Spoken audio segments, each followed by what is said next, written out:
Bismillah, assalamu alaikum wa rahmatullah. Right, so last week we spoke a bit about Imam al-Nawawi, rahimahullah. We talked about his background, and then we went straight into the Muqaddimah, which is the introduction of the Shaykh. And in the introduction, he mentioned essentially two reasons why he wrote the Kitab al-Adhkar. The first reason that he wrote it was, he said there are lots of books of Azkar that are readily available. This is in his time. However, he felt that they were too detailed, and there was lots of information that was superfluous to the actual kind of the text itself, which is that you're supposed to take away azkar from it. So there was lots of information on hadith. There were lots of chains of narration in there, lots of distractions from the main core purpose of the text. And he said he thought that that was distracting for students. It was also very off-putting. And it was daunting for people to pick it up, if they weren't familiar with those sciences. Which book is being used? So we're looking at Kitab al-Adhkar. Yes, somebody's answered it. Okay. So it was daunting for them. So what he wanted to do was write a book that gets rid of everything that a student of the Adhkar doesn't need to know, and focuses solely on the hadith, the nusus, the word nusus, which means the Quran or the Sunnah, and what he sallallahu alaihi wasallam had to say about each of the various kind of topics and azkar that we're going to cover. The second reason why he wrote it was he wanted to, and kind of that point alludes to it, is that he wanted to stick to the main sources. So he uses Quran, and he uses primarily 5 works of hadith. And last week we touched on what those are. So there are books like Sahih al-Bukhari, Sahih Muslim. These two are relied upon texts where nobody really is going to dispute what's in them. And then he used the Jami' of Imam Tirmidhi, the Sunan of Abu Dawood, and the Jami' of and the Sunan al-Nasa'i. So they're the 5 main works he relied on. Although he did go to other works, these were his main sources of information. So what that means is whatever we come across, whatever we read now, is coming from Allah and his messenger, and it's been verified by scholars of hadith. So they've gone through this kind of process of verification, and we know that this is what the Prophet sallallahu alaihi wasallam said. So we can kind of be confident in that. So that was the Muqaddimah. That's not, but the book doesn't start immediately after the Muqaddimah. He then dedicates a fairly lengthy section in what he calls a Tamheed. Yeah, a Tamheed. Now, what's a Tamheed? A Tamheed is basically some preparatory notes which the Shaykh believes the student absolutely must understand in order to benefit from the book.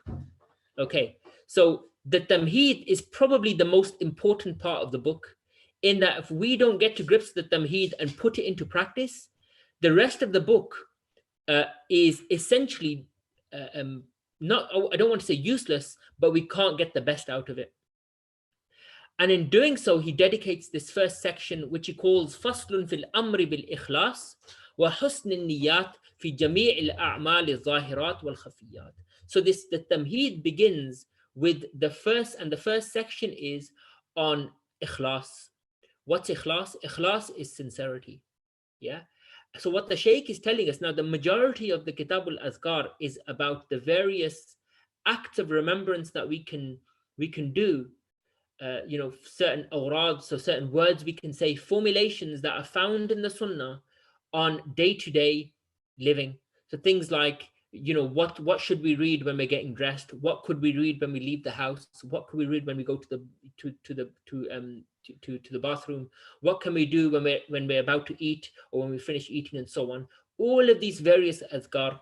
But all of that, what Imam al-Nawawi is telling us is that all of that is, in order to benefit from saying those formulations, we need to have a presence of heart. Okay, we need to have what he calls ikhlas, which is absolute sincerity. And sincerity doesn't really summarize, it's not enough actually. That word sincerity doesn't really sum up what ikhlas is. And maybe when we later on we'll get into that, inshallah. So there's essentially two things that he posits that we need to be clear about in order to benefit from our azkar. The first is, he says you have to have ikhlas, and the second is you have to have sidq. Yeah, you have to have sidq, which is truthfulness. If ikhlas is translated as sincerity, sidq is translated as truthfulness. And what that implies is that you can be sincere and yet wrong. Okay, so to be sincere in something, there's a old English adage that goes, many a good intention paved the way to hell. Yeah, so having a good intention isn't enough. You have to also be right. Your conviction has to be connected to the truth. Otherwise, you could just be deluded. So the way you distinguish between sincerity, which is from delusion, and sincerity, which is pure, is through also having a sidq, or at least having which is what the Shaykh goes into, because you have to work on both ikhlas and sidq. You have to work on these two things independently, right? When the two come together, when you have ikhlas and when you have sidq, that's when you have what's called sidqun niyyah. That's when you have the purest intention. Yeah, an intention which is driven through sincerity, but its direction is towards truth.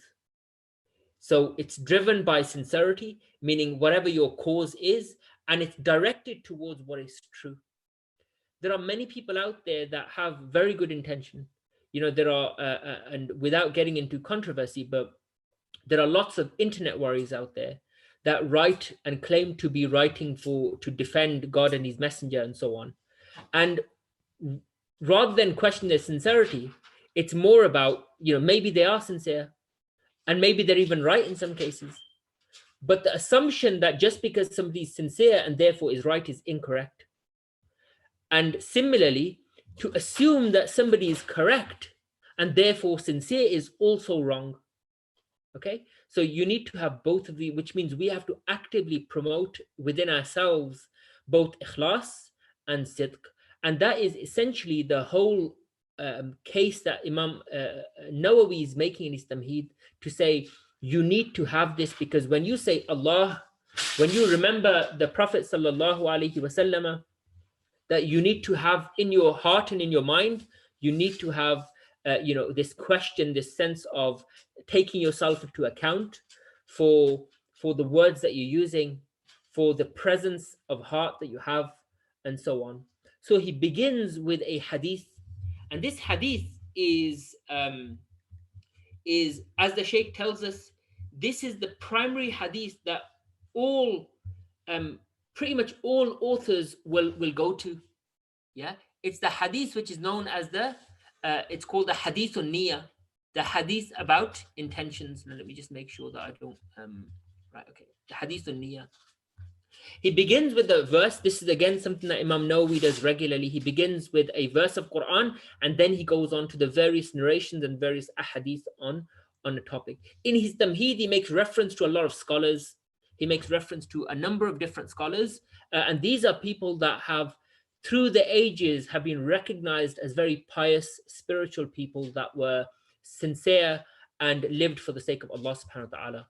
Yeah, so these are tried and tested people who have always, so the question here, how do you know somebody is, how do you know somebody's sincere?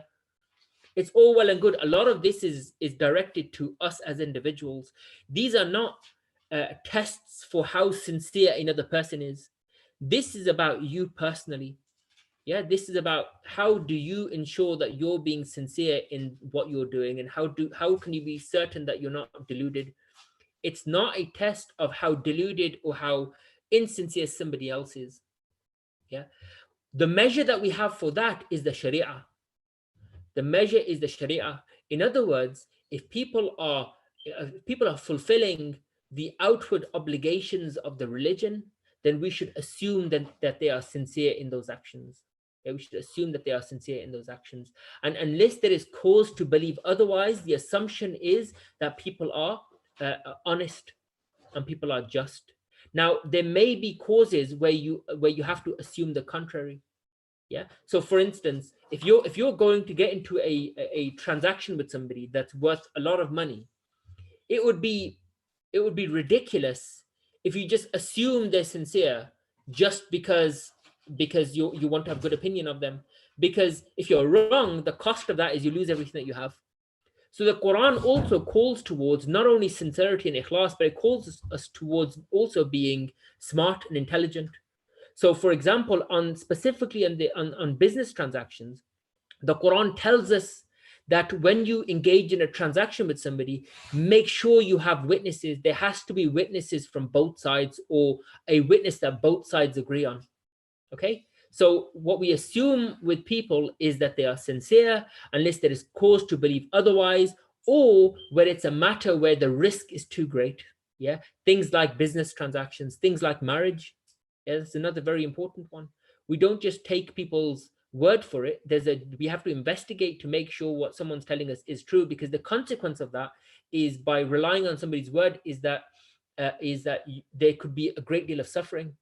So actually, following the principle of averting a harm, yeah, is better in this case. So if there's a greater harm potential, then we shouldn't just assume as a status quo that people are sincere. We should investigate where it's appropriate. But generally speaking, where you're not engaging in some contractual relationship, the assumption should be of husn al-dhan, that people have good intention and that they are truthful and sincere. Okay. The Quran says, وَمَا أُمِرُوا إِلَّا لِيَعْبُدُوا اللَّهَ مُخْلِصِينَ لَهُ الدِّينَ حُنَفَاءَ. That we were not commanded except to be people of ikhlas. Yeah. To be people of ikhlas. And Allah tells us, لَن يَنَالَ اللَّهَ لُحُومُهَا وَلَا دِمَاؤُهَا وَلَكِنْ يَنَالُهُ التَّقْوَى مِنْكُمْ. And Allah says that the meat the animals that you sacrifice in His name, and the blood that you shed, meaning of those animals when you sacrifice them, that will not reach God.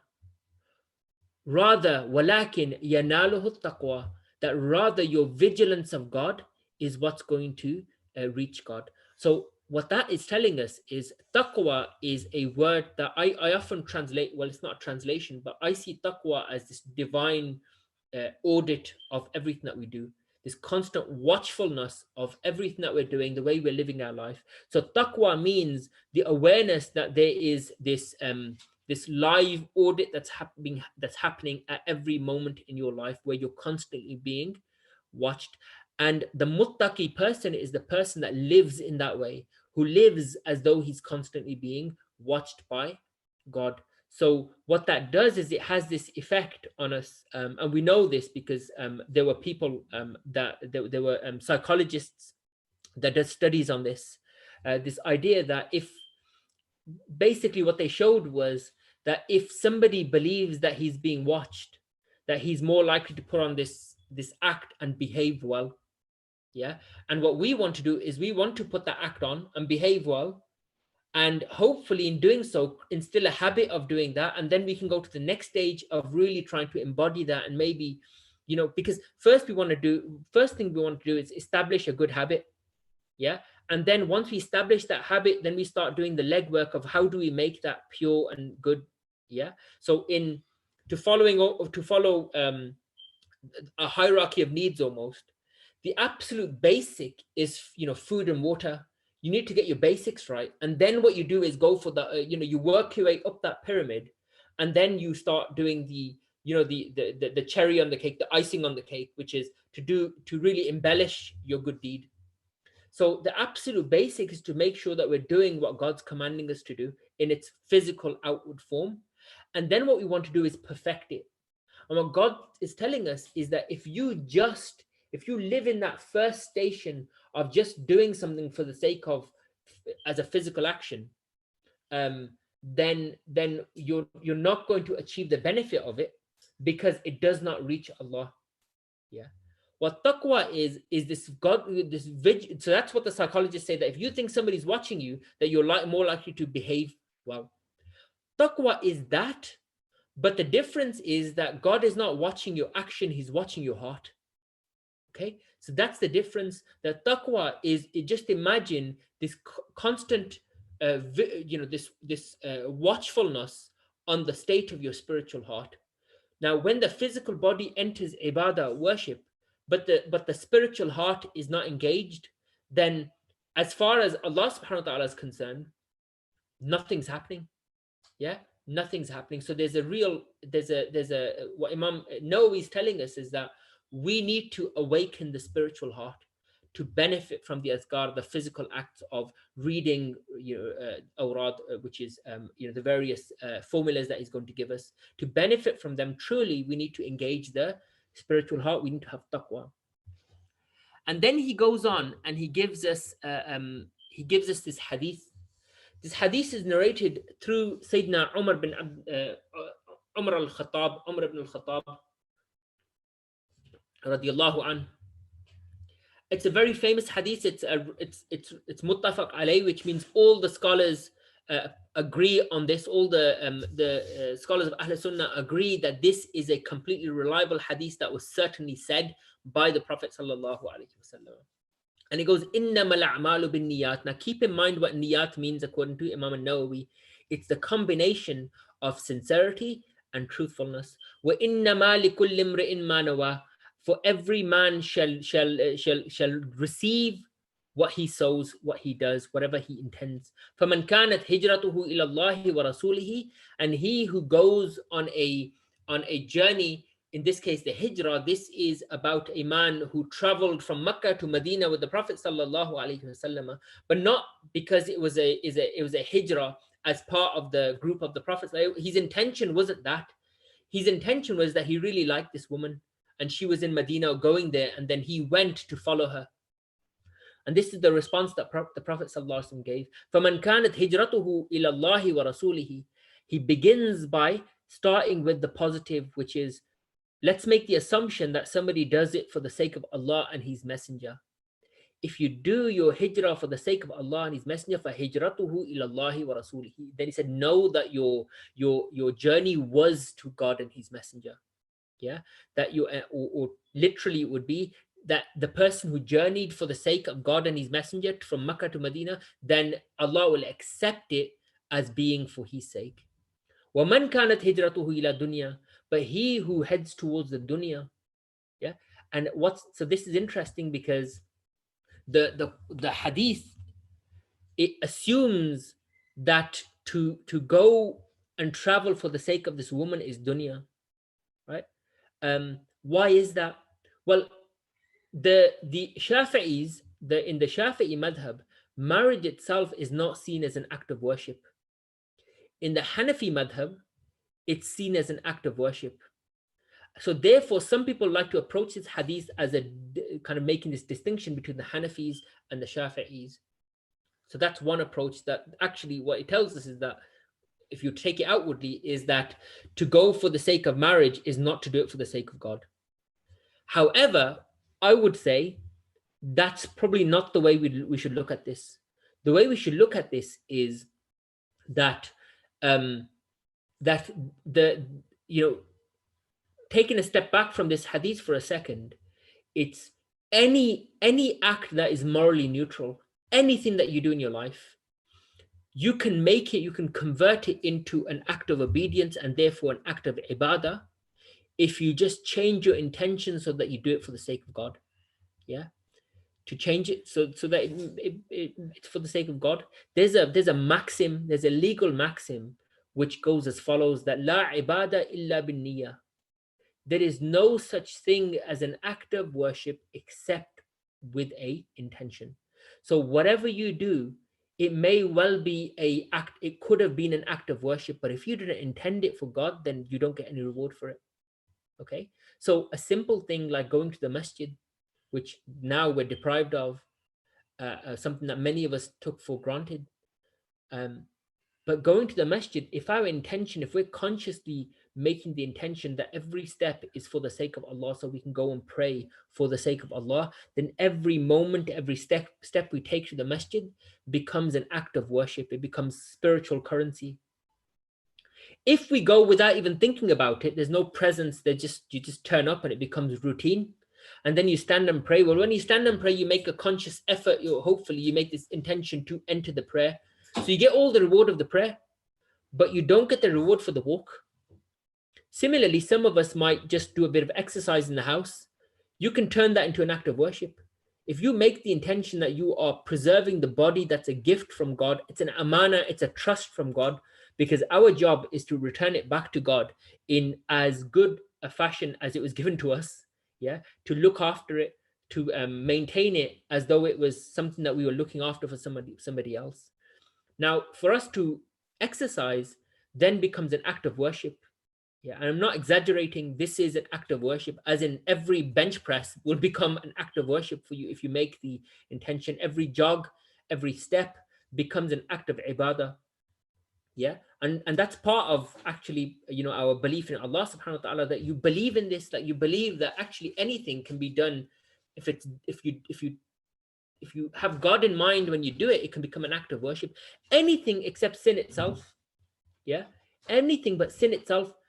And the Prophet ﷺ tells us about that too, that anybody who intends to do a sin, meaning they have this conviction they're going to do something haram, and they choose not to do it, or they don't do it, yeah, that itself converts into a reward.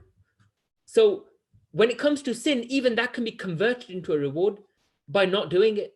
Yeah. So the more conviction you had, the fact that you didn't do it, that's that conviction, that sincerity in that sin, that whole thing gets converted into spiritual currency. It becomes a reward that will come to us on the day of judgment as an active ibadah. So in this hadith, فَهِجْرَتُهُ إِلَى اللَّهِ وَرَسُولِهِ وَمَنْ كَانَتْ هِجْرَتُهُ إِلَى الدُّنْيَا يُصِيبُهَا. And this is why the next part of this is whoever goes on the hijrah to the dunya, yusibuha, right? This is why the yusibuha is important, because it's not just the sake of going on a hijrah for a woman, because it could be that that woman is good for him and he believed that she will help him in his religion. It's yusibuha, which means it's only for her. Yeah. أو امرأة, sorry, the dunya. أو امرأة ينكحها فهجرته إلى ما هاجر إليه.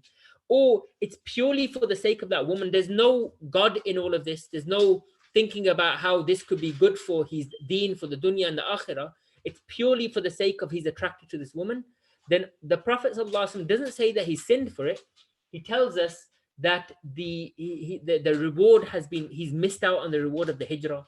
That all he got was what he intended, which is eventually he got married. Yeah. So, and there is narrations that say this man eventually did go to Medina and he did marry this woman. This is a hadith muttafaq alayhi.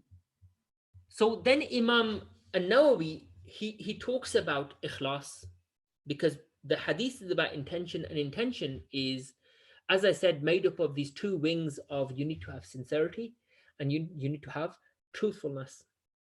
Imam Nawawi says that this hadith is from the Madarul Islam, that the entire religion circulates around this hadith on intention.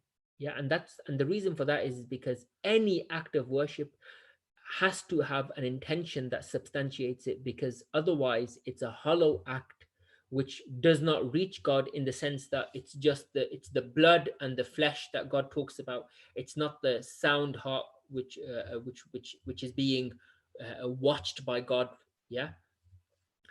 Imam Nawawi, he says al-ikhlas, he defines it. He says ifradul haqq subhanahu wa ta'ala, because this is a natural question. If you're reading this, you're thinking, okay, I've heard about intention, and I've heard this word ikhlas, which is sincerity, and I've heard about sidq, but what does it actually mean? How do I know? How do I single out ikhlas so that I can do something about it?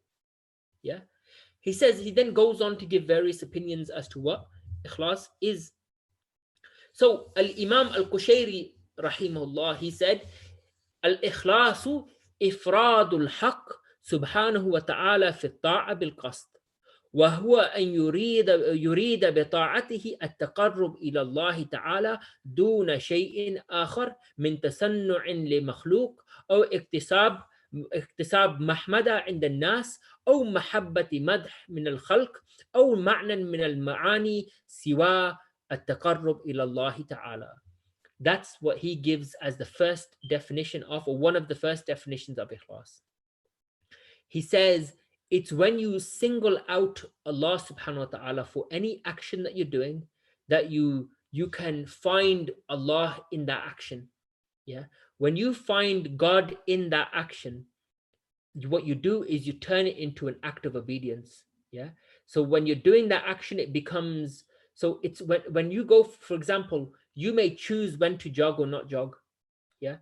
Because it's just, 3 times a week, twice a week, once a week, or in some cases probably not at all. But when you do it, it's just, I've got to do it for physical exercise.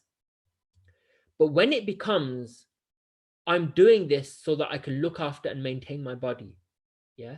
The trade-off is, on the one hand, that you've now converted it into an act of worship. But if you want to have sincerity in it, it's that becomes your driving force. So your driving force for getting up and maintaining your body is that this is an act of worship. I'm doing it for Allah subhanahu wa ta'ala. This is what I owe him, because this is a trust that belongs to him. And he says, وَهُوَ أَن يُرِيدَ بِطَاعَتِهِ التَّقَرُّبِ. And he says, when you do that, when you do an act of worship, like even as simple as going for a walk, for a jog, he says, when you do it and you believe and you want for it to bring you closer to God, and over everything and anything else, be that anything from creation, that you don't want something from other people. He said, it's not because you want praise, iktisab mahmad. He said, you're not looking for another quality that you can be praised for.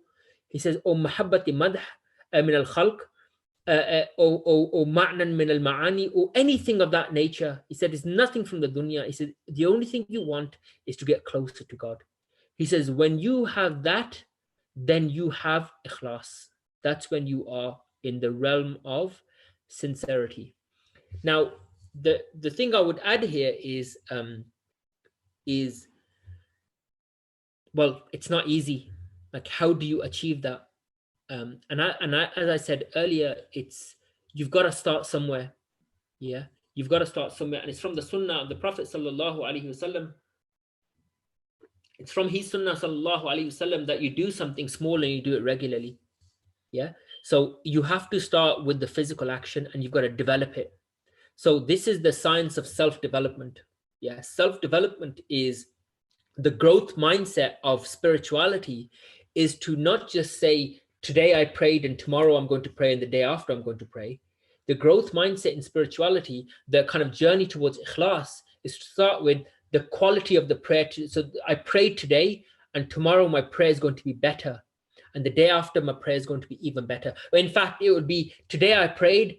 Your second step is, I'm going to make sure I pray tomorrow. Yeah. So your movement is do the action and then habitualize the action. Yeah. Habitualize the action and then improve the quality of that action. Now, the journey of improvement never ends. Yeah. Quality improvement is a never-ending journey. There's no end point where you have perfected something to the nth degree that it can never be improved anymore, because the journey to God never ends. It's this constant getting closer and closer to God. God is in physical space. God is not in physical space. So when we talk about getting close to God, we're talking about the spiritual connection to God. Yeah. And that spiritual connection never ends. Okay, so we're constantly driving towards improving and getting better and better and better at what we do. And true ikhlas is when you're so absorbed into improving what you're doing even more that you stop seeing the perfections of what you did. In other words, the journey to perfection will begin with do an action, habitualize the action, and then what happens? The nafs creeps in and it glorifies the action. Yeah, which is, I'm sure all of us can appreciate this, that how often do we do something and then when people are present, what we do is we just try and do a bit more of it, or just there's a bit more zeal in what we're doing. So what we do is we start, or even if we're on our own, which is the amazing thing, that we can even glorify ourselves. This is the power of the nafs. It doesn't even need another person in the room. Yeah. So what we do is we can, as we improve it, it becomes, and we've got to fixate on God, but the nafs starts enjoying it. It starts reveling in it because it wants to draw you away from it. Yeah. So what we end up is in this self-glorification. What we need to do is fight through that. And fighting through that is to constantly say, well, how do I make my next prayer better? Okay. Now, each time that constant mind, that you will constantly think, alhamdulillah, I'm praying a lot better today. It's so easy. We all have at some point done it. Right? We all look, simple things. You bake a cake better than yesterday, and you think, wow, that's a really good cake. I'm getting so good at this. Yeah. And I don't bake cakes, and I'm not any good. But there will be people that can probably relate to that. Or there's the bench presses out there. There's always one or two who just do push a bit harder, and they really revel in it. And you can self glorify so much that it actually becomes a hindrance. You never, there's everyone has most of us at some point have got a gym membership. When do you stop going to the gym? It's not when you have the zeal at the beginning. What happens is when you enter that self glorification phase, that's when you might as well, I'll tell you now, just hand in your membership card, because when that happens, that's when it all just stops. When you start enjoying that moment when you stand in the mirror and you think, hang on a minute, I'm seeing a difference. When that happens, that's the beginning of the end, my friend. Yeah, that's the beginning of the end. What you do is you persist past that. So it's persisting past the need to enjoy the moment. And when you persist past that moment, what ends up happening is your mind starts shifting from enjoying the fruits of what you've achieved to focusing on how you can do it better. And when you get to a stage where you're so fixated on the future and improving things, that's when you have the ikhlas, which is the ikhlas of the highest level, which Imam Nawawi does talk about, which is the ikhlas that looks into the future of not how good is my ibadah today compared to yesterday, but how deficient is it compared to tomorrow. Al-ikhlas, he gives us another definition. Al-ikhlasu at-tawakki an mulahadat al-khalq was-sidqu at-tanaqi. He then starts contrasting. So what's ikhlas? Ikhlas, he says, is tawakki. Tawakki comes from wiqaya, which is protection. Yeah, it's from protection. This word wiqaya means to protect. At-tawakki means it's on the scale of tafa'ul for those who are studying Arabic, which has implied within the scale difficulty. Yeah, it's implied within the scale that there is difficulty in this action.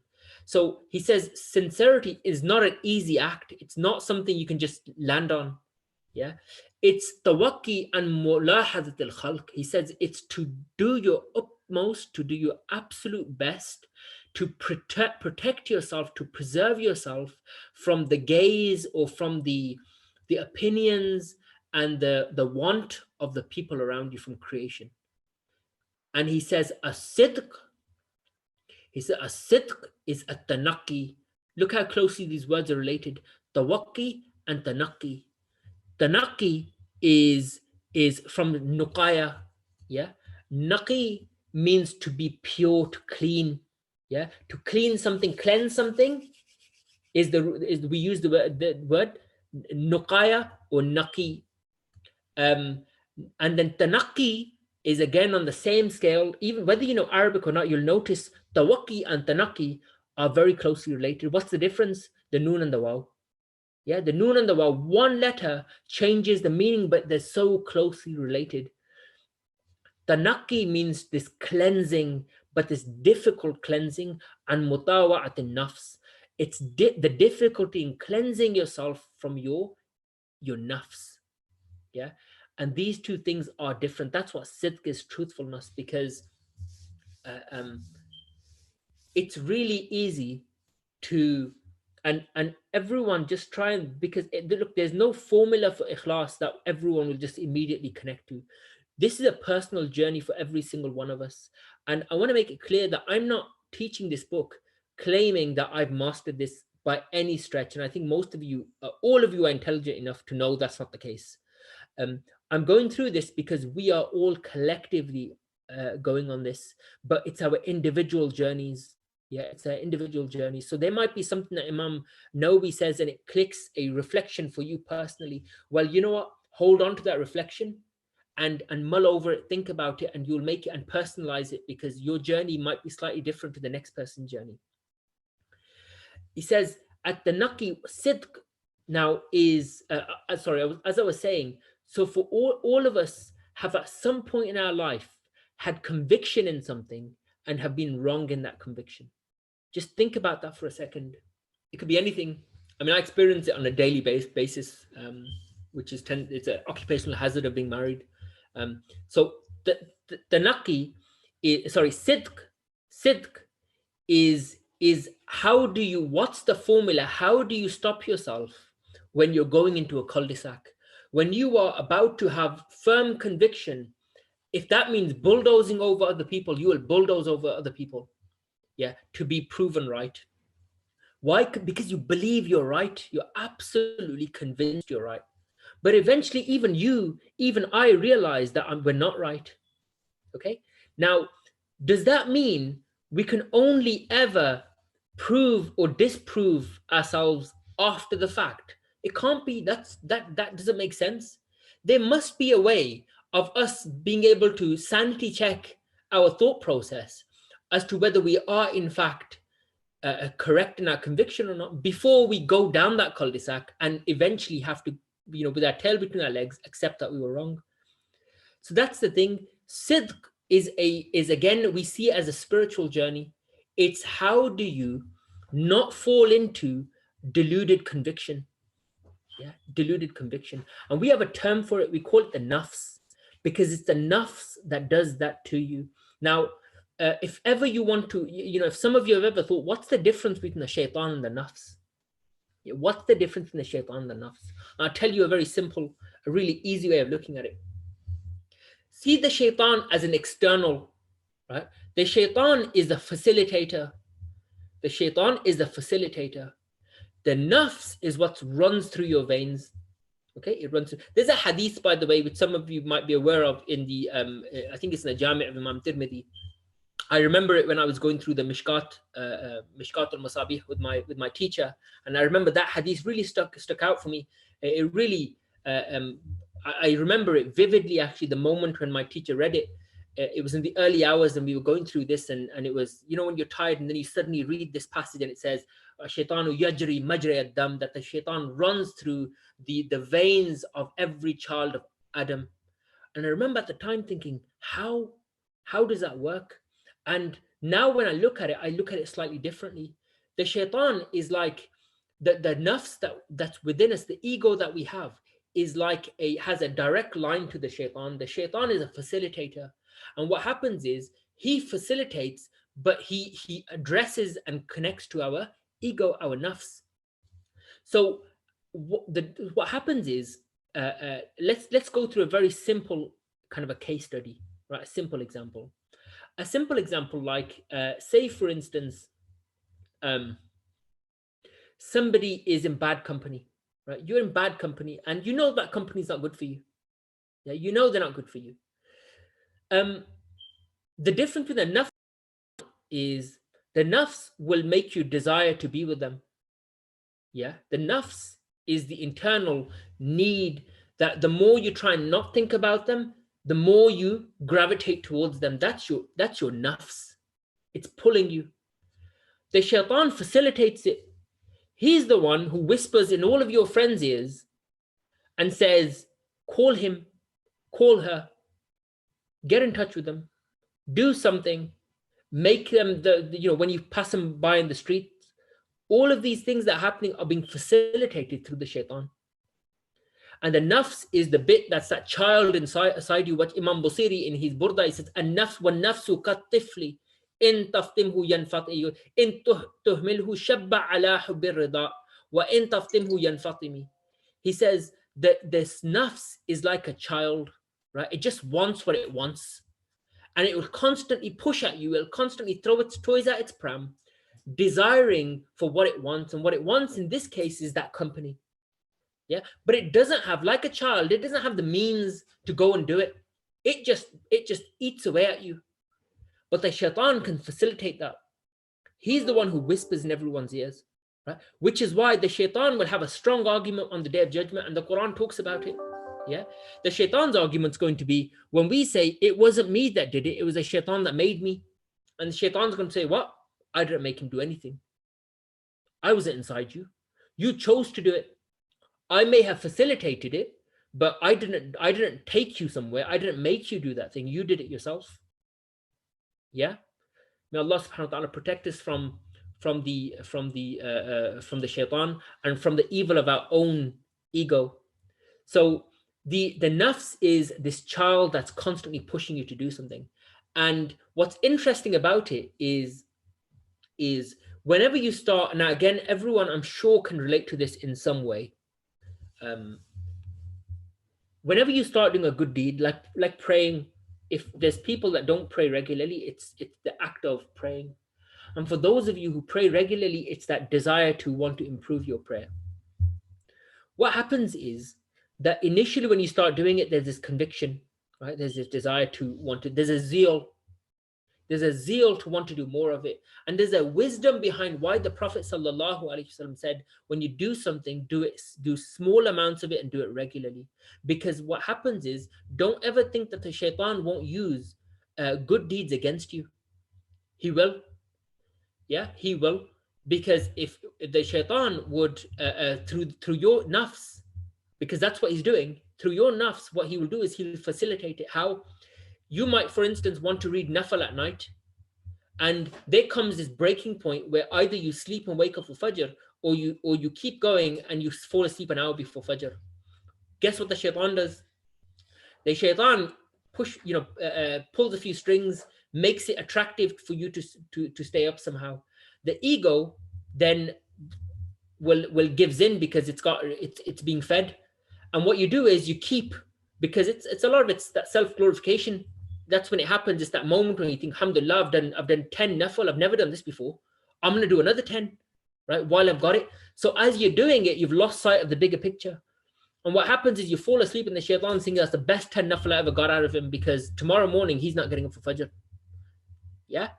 But when you start putting work into it, that's when he starts getting troubled. Now, what's interesting is when you start doing these good deeds, the first stage is getting there and doing it, and then you start doing it, and then there's that self-glorification phase.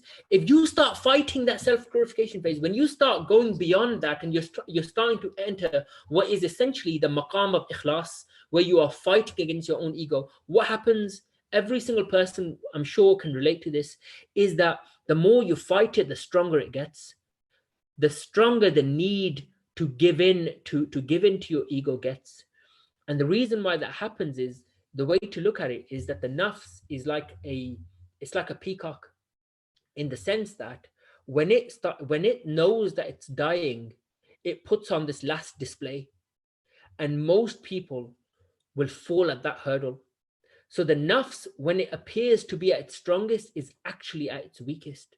So it creates this perception for survival that it's getting stronger. And what we do is we fail at it almost every single time we fail. Yeah. So how do we move away from giving into the nafs in that moment? The way we have to do it is we've got to direct ourselves away from our own needs, our own desires, and our own wants, and direct ourselves towards God. Because the fuel for the nafs, when it's dying, when it puts on this great display of this strength, where you're giving into it, is the fuel for it is that the moment you show weakness and the moment you give it attention, it starts getting stronger. And we know that through psychology. Because there's a great, Darren Brown has this clip that I saw on YouTube, which is I think a good example of this, where he puts a woman in a room with a kitten, and many of you have probably watched this, and he puts a red button there, and he says to her, don't press the button, right? Don't press the button. If you press the button, the kitten dies. Yeah, the kitten doesn't actually die, and it wouldn't die. But he tells her, just do not press the button. And if you press the button, if you don't press the button, you will get £200, £300, whatever it was. I'll give you some money for it. And she says, that'll be easy. And she starts playing with the cat. And what happens? All she has to do is wait 5 minutes. On about 4 minutes and 50 odd seconds, she presses the button. And you just watch that video and just remember that is like the ego. And it's interesting as a thought, because what does he do? If you watch Derren Brown, he takes her back to her childhood. That's the fascinating thing. He takes her to a point of innocence where it almost, it's like the nafs. What he does is it reduces it to this child that is your ego, this playful self that has no self-control, restraint. And when that happens, it becomes a battle between the heart and the mind, and you almost always give in. And the trick in that instant is that you have to stop thinking about the kitten. You've got to stop, you've got to move away from the kitten and not think about it and focus on something else. And that's the mistake that she made. She kept playing with the kitten. And the more she wanted to press the button, the more she fought it, the more she played with this kitten. But actually, that's your nafs. So stop playing with the nafs and turn to Allah subhanahu wa ta'ala. We have to turn and think, this is for the sake of God. We have to do this for the sake of, and what it does, it distracts you from your ego.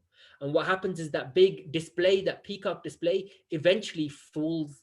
And when it falls, what you then have is you now are empowered. Now, there is a whole debate as to whether one can destroy their ego or not. And generally speaking, the majority of scholars say you can't destroy the ego completely. I mean, it's always there, but you can overwhelm it and you can play the nafs at its own game. Yeah, I guess that's the message for everyone. Play the nafs at its own game. When it persists, you persist. The more it persists to making you give into something, you persist more towards Allah subhanahu wa ta'ala and focus your energy and your heart towards who are you doing this for? You're doing it for Allah subhanahu wa ta'ala. And then when you start having, ikhlas, and this is not about kind of enjoying it, but this is as a reflection for now, is how do you know that you are entering ikhlas? How do we know that ikhlas is coming about? Well, the Shaykh gives three, from Dhunnun al-Misri, there are 3 signs that one has ikhlas. Number 1, istiwa'ul madhi wa dham min al-amma. He says the first stage is that whether people praise you or put you down, it's all the same. Yeah, it's all the same. It doesn't bother you if people praise you, and it doesn't bother you if people blame you. Number 2, nisyanu ru'yatil a'mal fil a'mal. He says that when you do good deeds, you place no weight on them. You forget about the works that you're doing. Yeah, you're so fixated on God that the job itself, what you're doing, is not something you even spend time dwelling on or thinking about. You're always thinking about the spiritual growth mindset of, you're always thinking about the next act of worship, which is amazing, because that's exactly what the Prophet sallallahu alaihi wasallam told us. He says the people of God are the people that they wait for the next prayer, right? That's the hadith. The hadith tells us that the muntaziru salah, the one who, whenever he waits for the next prayer, that person is a person of sincerity, the person of ikhlas, the person of Allah subhanahu wa ta'ala. The waiting for the next prayer is also metaphorical in the sense that we never self-indulge in the moment of our good deed. We always look towards improving on it. And number 3, and by the way, this can be misused when it's done for the ego. This is solely for things that are for God. Yeah. So the growth mindset in spiritual. So basically, whatever is your physical journey of, just imagine your desire to have a career and work towards achieving something. We need to have a layer of a spiritual layer of the same thing happening for us. Number 3, iqtida'u thawab bil amal fil akhirah. And number 3, he says, is that you don't start counting up the number of good deeds you've got and start taking some sort of reckoning of your of this as if you're owed it from God. Yeah, you're not owed anything by God. So ikhlas, he says, is that you don't seek reward for what you're doing in this world, and you don't expect reward in the hereafter. Yeah, you just do it for the sake of Allah subhanahu wa ta'ala. And he narrates from Imam al-Qushayri, أقل الصدق استواء السر والعلانية.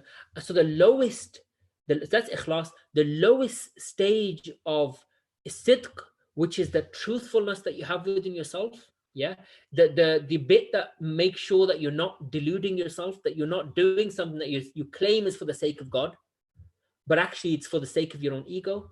He says, istiwa sir wal alaniya. That's your test. How do you know that you're being honest? You know, because your conviction for it is as powerful within yourself, and openly. Yeah. Now that does not mean, by the way, that does not mean that the conviction that you have alone is the same as you have in public, in the sense that because it's easy to do that when you're thinking about when you're convincing yourself of something, and thinking about putting it out in the public. Yeah. What this means is when you're lying in bed and you are doing what's called muraqabah. Muraqabah is this, or muhasabah is another word for it, is when you're lying in bed and having that existential moment where it's 1 a.m., 2 a.m., and that fear sets in of, when suddenly your reality just becomes the fleeting nature of life just hits you, that existential moment. We've all had it, and we all do have it, and some of us have it for prolonged periods of time. People who are, especially people who struggle to sleep, and with who have a lot of anxiety, that moment when you're lying there and you have this clarity that comes from the realizing that actually a lot of, what's the point of it all, and you're suddenly almost your sins lay bare in front of you. Yeah. um in that moment you ask yourself that if nobody else existed, if no other man on earth existed, would you be as convinced by your position as you are today, or would you take a different stance, or would you look at it differently? Another way of looking at it is, would you, if this is real kind of self critically challenging yourself, being your own critical friend, right? Would you be confident to defend your opinion, your thought before God? Yeah. If everybody else stood witness, would you stand before God and say, I'm absolutely certain? It's easy to say that, but truthfully, if you're lying there in bed and you imagine this conversation with God, can you say that to him, and would you really stand by that? If the answer is yes, then there's a sign that there may be the sidq. And if the answer is no, then you need to really check your intention. Sidq is extremely hard because it itself requires a lot of effort. It means you have to consciously check yourself. It means you have to, before you go gung-ho into something, you'd always take a step back and you reflect on it in terms of the bigger picture. And you don't fall into conviction really easily. Yeah, you weigh things up. There's a balance that has to happen in everything that you do, and everything that you even think. You have to balance it up and try and be as objective as possible. And ultimately, God has to be in that equation. And if God's in that equation, then you'll be, inshallah, that will lead you towards sidq. The problem is, once you fall into delusion, which is called ghurur, the Quran talks about it, it's very hard to move away from it. Yeah, to get back into an equilibrium is very hard, because when somebody's in delusion, the ego is completely running through them. Yeah, it's completely they're overcome by ego, and that person builds a complete wall in front of them, and they don't see anything that you're willing to say to them. Which is why when somebody's in that, the only solution to that complexity, that complex problem, is within themselves. That person has to reach within themselves and have to find that answer. Which is why the early mystics often put a lot of effort on companionship, suhbah. And what suhbah means is that you are around somebody that you have faith in and that you submit to, because only somebody of authority can tell you that you're going down a path that's not going to be good for you. That's the only, you need somebody that's not just bigger than you, but bigger than your ego. Yeah. You need somebody to be bigger than your ego so they can check it. Yeah. And they can get you to check yourself before your ego completely takes over. And the other thing is muraqabah that they put emphasis into. And muraqabah is this constant self-reflection, meaning the best cure is prevention. The best way to cure delusion is to prevent yourself from falling into it in the first place. Yeah. The most dangerous type of delusion is the delusion within the deen. Yeah. It's the worst and the most dangerous type of delusion is when you think you're doing something for the sake of God. Yeah. Every other delusion, it was just, you can probably manage that. But when you start thinking that you're doing something for the sake of God and all you're doing is serving your ego, then your master has changed. Yeah, your master has completely changed, and it's so hard to pull somebody out of that. And a lot of cults, a lot of people that there are, I don't have to get into necessarily. I'm sure a lot of you can probably reflect on that yourselves, inshallah. The Sheikh then, what time are we on? We are at 9 o'clock, and we don't really have much time to go. Allahumma salli ala Sayyidina Muhammad. Fudayl ibn Iyad, he said, what is in answering this question about ikhlas and sidq, he says he said to leave in fact, I won't even talk about this actually. I'm going to go to a bit of an anecdote. This is quite funny actually. This will give you an idea of if you're thinking ikhlas is hard, well, it is hard. And here's a really good example of how hard it is. So there's a book called the Risalat al-Qushayri. It's a very early work, and it's all about a kind of spiritual, development. It's a brilliant, amazing book. And I took this quote out of there, which is quite nice. And it's basically where Imam Qushayri asks his teacher Abdurrahman al-Sulami. He says to him, he says, what is ikhlas? He says, tell me about ikhlas.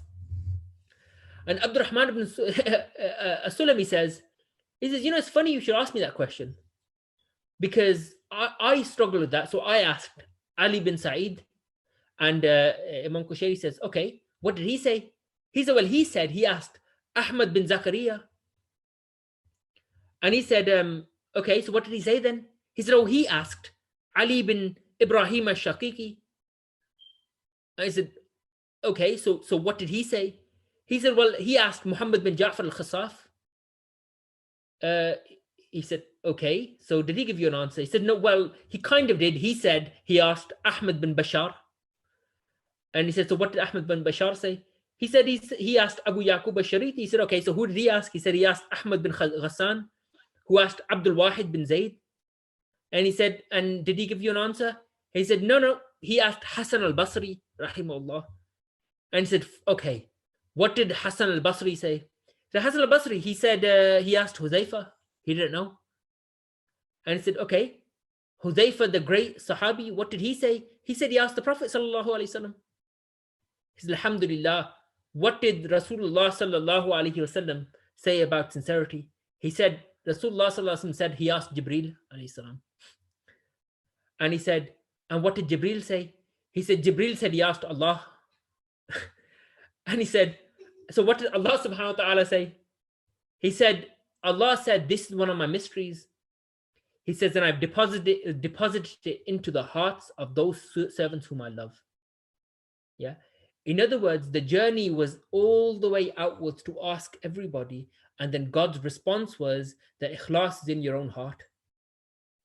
Ikhlas, the answer is in the question. It's in there, deep inside, buried inside all of it. When you strip away all of the dunya, when you strip away all the things that are blocking it, what you're left with is ikhlas. So I guess the message that I want to almost leave you with is ikhlas is not something you're going to find out there. Ikhlas is inside all of us. And what's happening is that it's being masked. Ikhlas is being masked by all of these other things, which essentially are tools of the ego, which is a plaything of the shaitan. So our job is to do tawakki and tanaki, which is we need to cleanse, we need to strip it all back. And what we're left with is that pure substance, that pure state, which is the spiritual heart, is the qalb salim. And that's what we've got to go back to God with. We've got to go back to God with the purest version of ourselves, and we've stripped away everything that's clotting it and covering it. There's a hadith where the Prophet sallallahu alaihi wasallam said, he said, every, it's the heart of every believer, whenever they sin, there's a black dot placed on it, and it continues to be placed on it until the heart turns black, right? That again is very, I think it fits, the metaphor fits here, because this idea that the heart is this pure thing and external things are covering it. It's this blackness, which is a metaphor for sin, darkness. It's covering it. And our job is to cleanse. Yeah, it's to clean, remove it all. We're not trying to find sincerity from somewhere. We're trying to give our own sincerity breathing space so that it can flourish. And when it does, it kind of cleans itself. That's the journey, really. So it's not this never-ending difficulty. What it is that there is a initial hardship of starting the journey. Look, every journey is like that, right?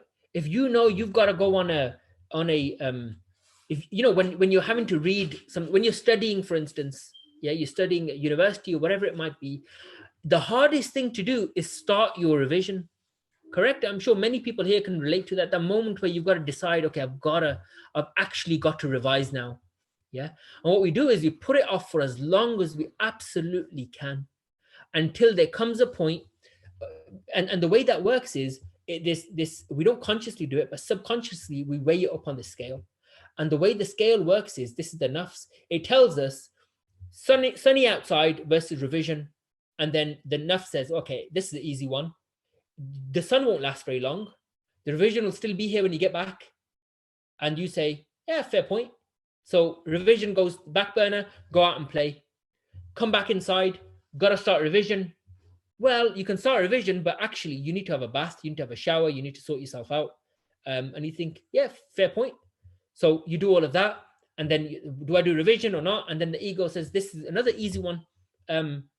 You can do all of that. You can start your revision, but it's quite late now, and you're not really you haven't really eaten. Maybe you want to eat and get some energy before you start it. And then you think, yeah, that's weighing it up. It's still day one. Now what happens, that continues until that battle for the ego becomes more and more difficult. The ego then says, 3 days before you have to take this exam, look, why don't you go for a walk? And then you say, no, I've got to sit down and do this.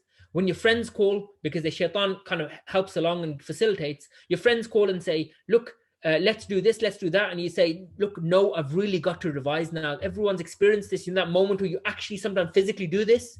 That's, I've really got to revise now. That's this battle you're having between I've given in so many times. It's D-Day is coming, the test is there.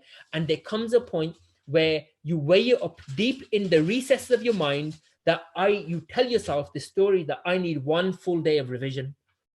The moment you tell yourself that story, every battle you'll ever fight until the last day is going to be a losing battle, because you've already lost it on the day one. Yeah, you've already lost it, because what you've done is you put up straw men for the nafs to easily knock down, because you've already had conviction. Your sixth was that I need 1 day to revise. So day 3, day 2, the nafs found it easy, kept giving you things to do, and we kept falling down, but convincing ourselves that somehow it's a conscious decision that we've made, right? Because deep down we know we've got 1 day that we need to revise.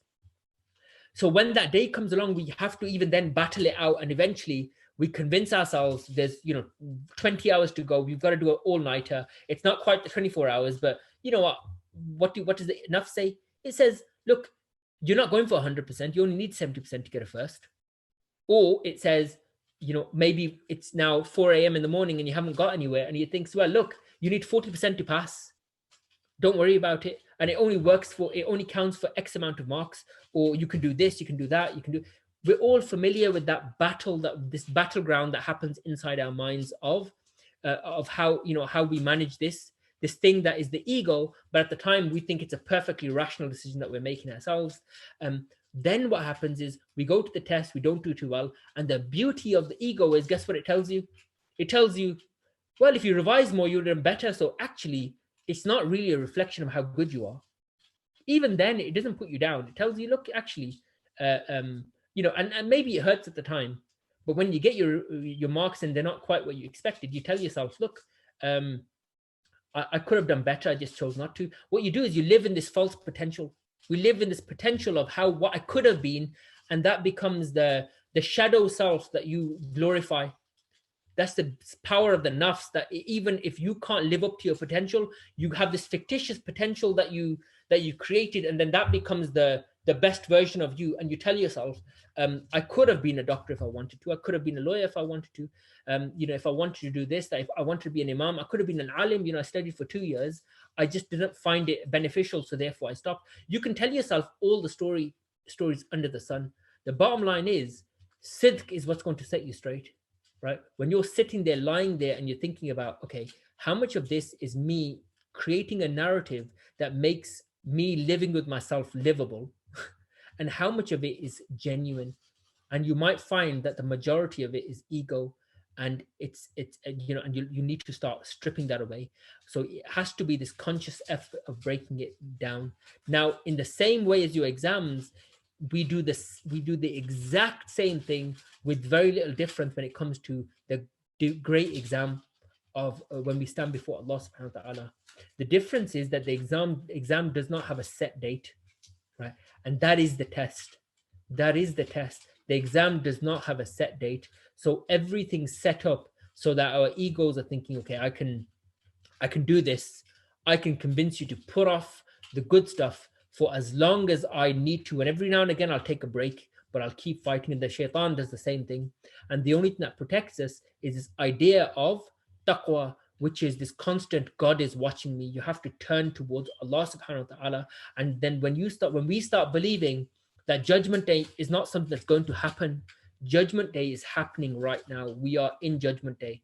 Yeah, because every day we're being judged, every moment we're being judged. When we start living in that, that's when we have this sense of ikhlas, hopefully, and we have this sidq, and that translates, inshallah, into what we call sidqun niyyah, where when we pray as though it's our last prayer, or at least we strive for that. And when we fast, we pray as though it's the last fast we'll ever keep, and we pray as though every moment is a judgment.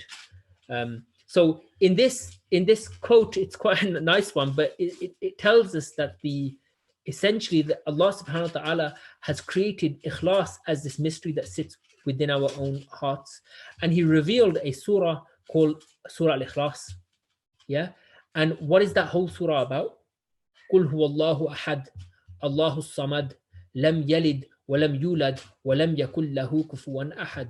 If we're saying ikhlas is about sincerely, it's about sincerity that's directed towards God. Well, Allah subhanahu wa ta'ala in an entire surah tells us what that even means. Like, what do we mean by just that God? Who is this God that we're worshipping? That's Surah Ikhlas, which I would have loved to speak a bit more about that. But I want to move on to another quote, which is again in the text. It's from the Risala, in fact. Abu Bakr al-Daqqaq said the major flaw of the sincere one is that he's aware of his sincerity. That's the bit where I said you self-glorify. That's a real difficulty, because when you set into awareness of your own sincerity, which is a thing, by the way, you fall into the trap of potentially, we fall into this trap of glorifying ourselves. When Allah subhanahu wa ta'ala wants to render his sincerity pure, he removes from his sincerity his awareness of him being sincere. That next stage of that difficulty of wrestling with this peacock display of the ego is, if we can fight through that somehow, Allah subhanahu wa ta'ala will begin to take away our own observation, our own seeing our own sincerity. And when he takes that, that's a great gift from God, because what that means is we enter into that mindset of how do we always improve. Nothing's ever good enough. He thus becomes sincere through God. And when that happens, you become the mukhlas. As opposed to mukhlis is somebody who is striving to be sincere. The mukhlas is the one that God has made sincere. Notice the difference between mukhlis and mukhlas. It's literally the lam has a kasra, mukhlis, and mukhlas, the lam that has a fatha, meaning the zabar at the top. And the difference is mukhlis is the one who does the ikhlas, that does the act of sincerity, and mukhlas is the one upon whom the sincerity is bestowed, it's done to him. So when Allah accepts something from you, he turns your consciousness away from your action, directs it towards God, and directs it towards your future actions, meaning you're always striving to do even better. The Shaykh then goes on to talk about dhikr. Yeah, and I'm going to touch on these 2 points because this is all part of his tamheed. Yeah, he says, فصل اعلم أنه كما يستحب الذكر يستحب الذكر يستحب الجلوس في حلق أهله. Sorry, before I do that, there's another section that I want to touch on, which is as follows. فصل اعلم أنه ينبغي لمن بلغه شيء في فضائل الأعمال أن يعمل به. He says, part of this journey of preparing yourself, as I said, this tamheed, this preparation for dhikr, he says, know that it's necessary for you to desire to do good. And when you come across good, to desire to want to emulate it. Yeah. وَلَوْ مَرَّ وَاحِدَةً, even if it's just once. So we need to get into a habit of when we see something good, make it of, there's this, there was this kind of a trend of passing good deeds on. Yeah. So this, passing it on trend that was happening. So if someone does something good for you, what you do is you pass it on. Well, this is exactly the same thing. It's when you see someone do something good, what you should do is you see that as a sign from Allah for you. That person did it so that you may emulate it. And what we should do is desire to do it, even if it be once in your life, because this is amazing, because this is about number one, never missing out on the quick wins, right? Never miss out on the quick wins. Don't just not do something because you can't keep it up. Yeah. The difficulty is when you tell yourself you'll do it every day and you do it once or twice and then you kind of give up. That is a problem. Yeah. The reason why that's a problem is because if you keep doing that, if you keep telling yourself you're going to do something for the rest of your life and you keep giving up and failing at it, what you end up doing is you become disheartened. And that is, if there was ever a tool that the nafs has in its armor to completely disable you, it's that. It's when you become disheartened. When we become disheartened, the nafs has absolutely everything it needs to stop us from doing anything, right? So we've got to do everything that we can to never become disheartened in what we're doing, which means if you're going to do something, be active about it, in the sense that if there's something you can't keep up for 6 months, tell yourself, I'm going to do this once. I'm going to try it. And if you want to do it again, tell yourself, I'm going to do it again. Right? So don't make false promises to yourself that you know, or you don't have consistency in, or you have no evidence of yourself that you're able to keep it up. Take yourself to task for these things. Yeah. Part of that betterment is to take yourself to task. And when you become doing it, when you start doing it regularly, then start telling yourself, I'll do it once a week, I'll do it once a month, I'll do it once a year, and then slowly improve it, increase it, because continuity is extremely important when you have conviction in your continuity. When you have conviction in your continuity and you don't achieve it, it's disheartening. And I'll give you an example that I think most people can relate to: memorizing Quran.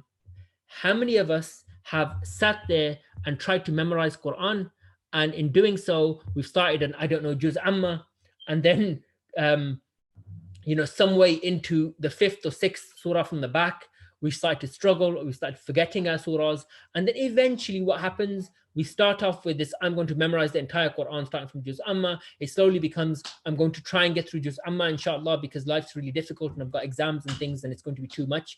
And then it becomes, alhamdulillah, I'm aiming to get through to was-Sama'i wa-Tariq. And if I do that, it's a great achievement because I've got 3 kids and I've got a spouse and I've got parents that I have to look after. And then it becomes, mashallah, I've done Surah Ikhlas now, so alhamdulillah, I'm able to pray my prayer and I can really think about what I'm praying, because one of the things I do is I've read the translations. What all you've done is you basically weakened your goal constantly. But the beauty of it is that we've replaced it with this, again, this pretense, this facade that we create around it, which is, and I'm memorizing the translation. That's not a bad thing in itself. But what's happening in the mind, just think about what's happening in the mind if you do that constantly. It's this constant telling ourselves that we're failing, right? Or constantly failing ourselves when we really don't need to fail. Yeah. And then what happens in that case? That's a good case. The bad case is somebody doesn't even bother doing that. They just give up on it. And the Quran ends up at the top of the shelf. And when it's at the top of the shelf, what do? We stop even looking at the Quran. Have you ever experienced that, where you actually stop looking at it because it's this reminder? Yeah. We tuck it away so that we don't have to look at it. And every mention of it becomes this reminder of your failure. Yeah. That's probably something that most of us have experienced, this sense of failure. What we need to do is harness that and say, we should never, ever fail when it comes to the Quran. And the way you do that is you give yourself manageable goals, realistic goals, and take yourself to task for them and improve on them. And that's a journey. That's not something you do in a week, a month, 6 months, a year. That's a long-term goal. If you're memorizing one line a week, that's better than trying to memorize 20 lines a day if you know you can't keep up with it, or there's no evidence that you can keep up with it. Meaning, have you done something like this before? If the answer is no, and the only thing that you've got to go on is your zeal, well, I'm sorry to say, your zeal's not going to last very long. Yeah, zeal's not going to last very long. What you need to have substance. You need to hold yourself to account, because the risk is too great. The risk is that you will feel like a failure, and nobody wants to feel like a failure. And in feeling like a failure, what it'll do is it'll take you away from the Quran, because you'll avoid it for 6 months. Yeah, until eventually you muster up the courage. And for some people, you know what they do when that happens? It becomes even more difficult, because when you open it, you tell yourself, I know the first five, and then you kind of don't put effort in them because you're rushing to get to the bit that you never made it to. Yeah, which means the quality suffers along with it. Or we do this other thing where we just move on to a completely different juz, because we can then still be in denial of the one that we failed at. Yeah, so it's really important that we strive. When we see something good, we try and emulate it, but tell yourself, I'm going to do it once, and then do it twice, and then if you want to do it 3 times, and if you don't, that's okay, right? Just look for some people, it's just striving, looking for the quick wins, the small deeds that you can get in your armor that never let you get bored, yeah, but are constantly keeping you on the move. And hopefully along the way, what you've got continuity in one thing, istiqamah in one thing, which the continuity in the desire to do good things. Yeah, that itself is a great a miracle. And it's a great, there's the saying, Ainul Karama Istiqamah, that the greatest miracle a person can ever be given is to have continuity in something, is to be steadfast in something.